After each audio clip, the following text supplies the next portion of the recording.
সাতক্ষীরার উপকূলীয় অঞ্চলে জলবায়ু পরিবর্তনের প্রভাব মোকাবেলা এবং টেকসই জীবিকায়ন প্রকল্পের আওতায় বাল্যবিবাহ ও যৌতুক প্রতিরোধে গণসচেতনতামূলক সভা অনুষ্ঠিত হয়েছে।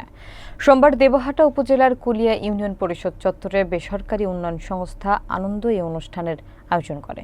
মোকাররম বিল্লাহ ইমনের প্রতিবেদনে থাকছে বিস্তারিত। জার্মান ভিত্তিক সংস্থা বিএমজেড ও ওয়েলথ হাঙ্গার হিলফে এর অর্থায়নে আয়োজিত এ অনুষ্ঠানে উপস্থিত ছিলেন স্থানীয় জনপ্রতিনিধি, গণ্যমান্য ব্যক্তি, ইউনিয়ন পরিষদের সদস্যবৃন্দ এবং আনন্দ প্রেরণা সংস্থার কর্মকর্তারা। প্রধান অতিথি ছিলেন আনন্দ প্রকল্পের প্রজেক্ট ম্যানেজার আমিরুল ইসলাম। তিনি বলেন, বাল্যবিবাহ, যৌতুক এবং বহু বিবাহ সমাজে গুরুতর ক্ষতিকর প্রভাব ফেলছে, যা রোধে জনসচেতনতা তৈরি জরুরি। অনুষ্ঠানে স্থানীয় শিল্পীরা বাল্যবিবাহ, যৌতুক এবং বহু বিবাহের মতো সামাজিক সমস্যাগুলো নিয়ে নাটক পরিবেশন করেন। প্রাণবন্ত অভিনয় দর্শকদের গভীরভাবে নাড়া দেয়। এছাড়া লোকসঙ্গীত পরিবেশনার মাধ্যমে বার্তাগুলো আরও সহজভাবে জনসাধারণের কাছে পৌঁছে দেওয়া হয়।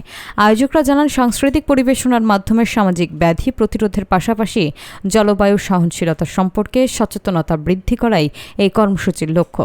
উদ্যোগটি স্থানীয়দের মাঝে ব্যাপক সাড়া ফেলেছে এবং একটি সুস্থ বৈষম্যহীন সমাজ গঠনে গুরুত্বপূর্ণ ভূমিকা রাখছে। ব্যবস্থা নেই স্যার, ধরাই দেবেন, তাই ঠিক হবে স্যার। ঠিক আছে, সাহেব আপনি ওকে অ্যারেস্ট করুন। ধরাই দেন।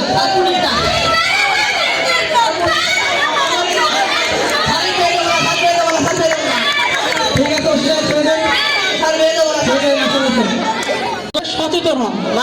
সচেতন না হলে কিন্তু অনেক সমস্যা হয়। না পারে সঠিকভাবে তাদের জীবনযাপন করতে, না পারে ভবিষ্যৎ জীবন, এমনকি মাতৃমৃত্যু হার, শিশু মৃত্যুর হারও কিন্তু বৃদ্ধি পায়। শুধু একটা বাল্যবিবাহের ফলে কতগুলো জীবন।